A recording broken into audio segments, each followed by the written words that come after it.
Alongside Keith the Molder, I am Connor Morissette. Keith, a very tough week for football teams in the LA City section. We've got a brand new top 10 we'll roll out following this past weekend's results. Going to give out some game balls, and then as always, we'll finish up the podcast with some picks. But looking here, next to the top 10, a lot of losses. It was a very tough week for some of the top teams in the section, as well as some of the teams who aren't at the top.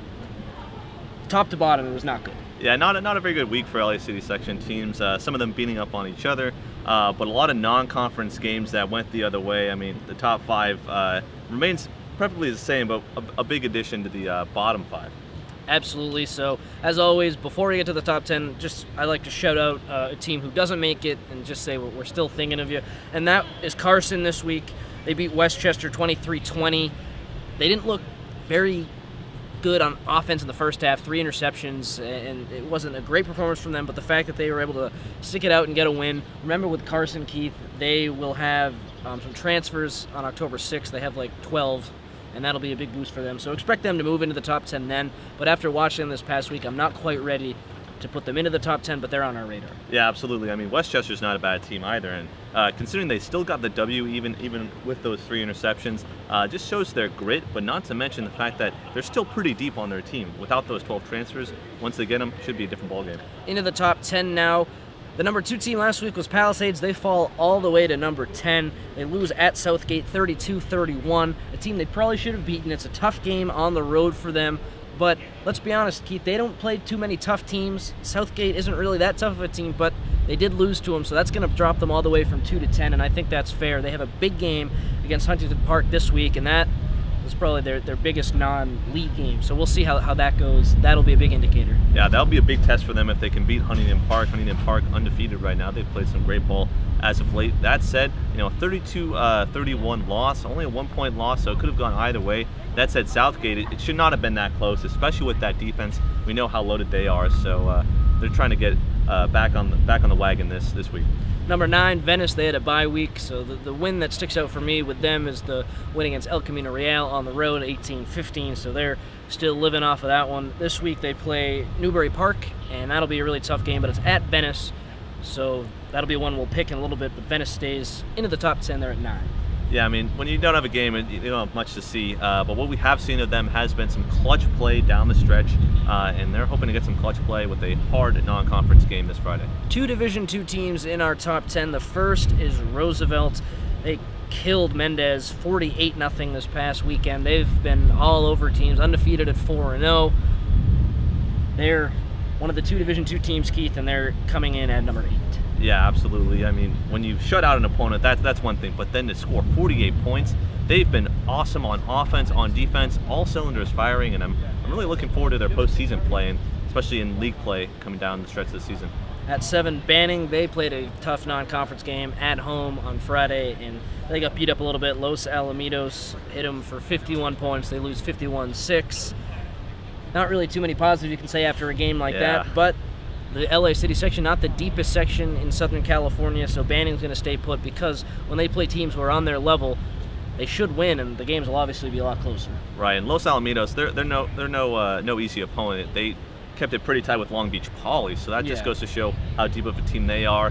These non-conference tests, they're really hard to make an accurate prediction of how they're going to, how these teams are going to do in league play. But that said, putting up 6 points, I mean, it's admirable, but they definitely need to get better going down in the league play. Number 6, the other Division II team, Huntington Park, they won against Salesian 62-14, and like we said earlier, Keith, they play Palisades at Pali. That's huge in the LA City section in terms of top 10. One team's Division I, one team's Division II, so postseason play, that'll have maybe some implications, but really, in terms of rankings, that's going to be one. It's not every week we have 2 top 10 teams face off. Yeah, absolutely. And what I like to say about Huntington Park is the fact of their offense has scored over 60 points in 2 straight weeks. It just goes to show you how this offense is firing on all cylinders. What I'm interested to see from this Pali versus Huntington Park game is the fact that Pali comes in with a really good defense. We know the defense can make plays, but Huntington Park's offense can also make plays, so it'll be a good battle of the both. And Keith, I don't want to speak too soon, but there's a good chance you'll be at that game. So yeah, absolutely. We're looking forward to that one. That's probably the biggest game in the LA City section this week. And Keith should be there, so look out for him on Twitter and when you're there at Palisades. Into the top 5 now. Some people might be surprised with this pick, but I have Birmingham at 5, and they only have 1 win, but they're playing some really, really tough teams. And the fact is, they're scoring points against these teams. They're keeping it relatively close. I think coming into the league play, when they're playing against other LA City Section teams, they're going to be very dangerous because of this experience against these top teams. So this past week, they lost at Westlake 40-21. Westlake's a very good team. Yes. That was on the road. They've played Notre Dame Sherman Oaks as well. They lost to them at home. They're playing a lot of good teams, and I think that's going to help them down the stretch. Yeah, absolutely. Facing these non-conference schedules with a lot of hard teams, it gives your team just what to expect to see in playoffs, playing some of these top teams like Dorsey, Narbonne, Crenshaw. That said, yeah, Birmingham, they've kept it close, and they've lost to 2 teams with the name Westlake in it, Harvard Westlake and also just regular Westlake. But that said, I've liked how they have kept it close. They have scored points. Banning, we have them a little bit lower on the list because they only scored 6 points on offense. That said, Birmingham, they can definitely put points on the board, but the defense definitely needs to, tighten things up a little bit. At 4, Dorsey, they haven't recorded a win yet, but they have the toughest strength of schedule besides probably Narbonne on this list. They went down to Mission Viejo High School to play St. John Bosco, one of the best teams in the country, and they lose 69-14. Again, it's tough to take stuff away from them. I think Serra, who's another top 25 team in California, when they played Serra, they lost pretty good, and that was at Dorsey, so I thought I could take more away from that game than this one. Looking at the league play, Keith, they're going to destroy teams when they start playing some LA City Section teams, just because they're going to be angry at these losses. Yeah. They're very talented, and the teams here are just weaker. Yeah, when you're hungry, when you're that hungry for win, you just play with that much more of an intensity. And playing one of the top teams in the nation in St. John Bosco, it's hard to put up many points, and you put up 2 touchdowns. That's saying something. And obviously you don't like to see 69 points on the other side. But that said, when they come into city section play, watch out. San Pedro comes in at number 3. They lost at Downey 56-42. They kept it pretty close with a strong Downey team. Downey's not on the same level as some of these other non-conference opponents, but they're still good. And so that's why we keep San Pedro in the top 3 despite the loss. This offense looks pretty legit. Oh, absolutely. Their running game is their bread and butter, and I think their offensive line is really a testament to that. Their ability to get the blocks up front and their ability to just stretch the field as well with their their screenplays. They have a lot of little designed play action runs that they have. That said, yeah, San Pedro, they've got a lot of talent for sure. Coming into the top 2, Crenshaw, the only team in our top 5 to win this week. They crushed Garfield 49-0. That propels them up to number 2. They've looked great with their backup quarterback, and in the city section, I think they're a legitimate threat. Oh, absolutely. The reason why they moved up to 2 is because they shut out Garfield. A Garfield team that can definitely put points up on the board. Obviously, you don't like to have your starting quarterback, Adam Polanco, out with a shoulder injury. But the thing about Garfield is that they still have a running game despite everything. And so for Crenshaw to hold them to 0 points, that just goes to show how this Crenshaw defense is legit, and their offense is humming.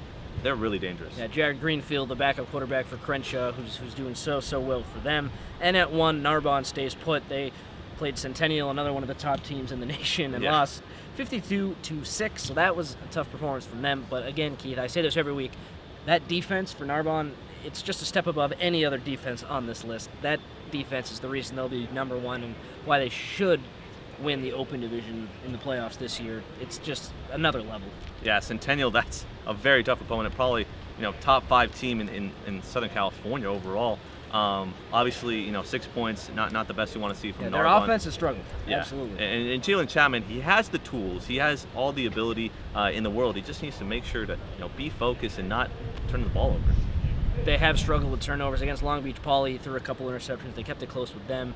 The couple wins they did have, one was against Serra, and the offense didn't look great there. But with Jamar Jefferson as well, the running back, they'll be okay. And they have a number of playmakers on defense, so I'm not too concerned about them.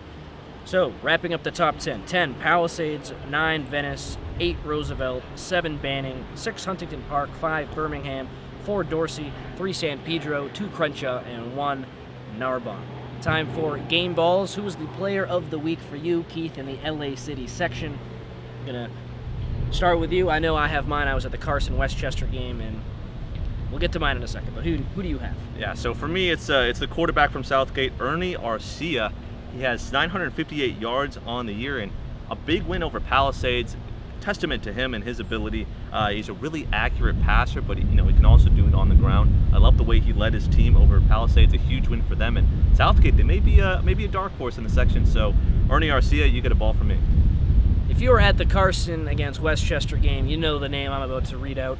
Fullback / running back Ja'Cory Moe for the Carson Colts had himself a day against Westchester. When it looked like Carson really didn't have any answers on offense, the coaching staff turned to Moe, and they gave him 15 carries, and he repaid them with 150 yards. He had a 50-yard run at the end of the fourth quarter to set up Carson for the game-winning field goal, and after the game, he led the team in the team prayer. He was the MVP of this one. He deserved it. So, Ja'Cory Moe, you get a game ball from me. Congratulations. Keep up the good work. A very, very impressive display from the running back. He calls himself a running back. I think he's more of a fullback. Big guy. Westchester had no answers for him. Oh yeah, absolutely. Especially when you have that size, like you just can't stop him. And Carson definitely wants some Moe. All right, Keith, thank you for that joke. Let's get into the picks, and we're going to start with the toughest pick, Palisades against Huntington Park. This game is at Palisades, and remember, we have Pally at 10, and we have Huntington Park at 6, so it's a top 10 game. What do you like? I'm actually going to take Palisades. I've rooted for them all season, and Huntington Park, their offense day in, week in and week out, they've just shown to put up points on the board. That said, the main reason why I'm giving it to Pally is that home field advantage. Pally, away from home they've had some struggles, but at home I think they have that home field advantage. And Huntington Park, they'll definitely score some points, but I think it's going to be a really tight contest, but Pally will pull it out. I'm going to take Palisades as well for this reason. Home field helps, but I think they're really angry coming off of the loss against Southgate. I talked to a couple players when I was at a Palisades water polo game earlier this season, and they were telling me, yeah, you have us too. Our coach doesn't think we're two, but we believe we're two. We think we're the second best team in the LA City section. And so they trip up. How are they going to respond? I think they're going to be angry because they believe that they're very talented, and they are talented. They have a lot of players who could potentially go to Division I. I like them to bounce back against Huntington Park, but I think it's going to be a one-score game for sure. I think it's going to be very close. Oh yeah, absolutely. And the thing about Palisades, losing on your home field, there's nothing more demoralizing than that. So that the Riley brothers, they're certainly going to come out with a lot of fire. Birmingham at Agora, that's the second game on the slate. Two teams who are talented but have struggled to get wins this year. Southern section against the city section team. Who do you like?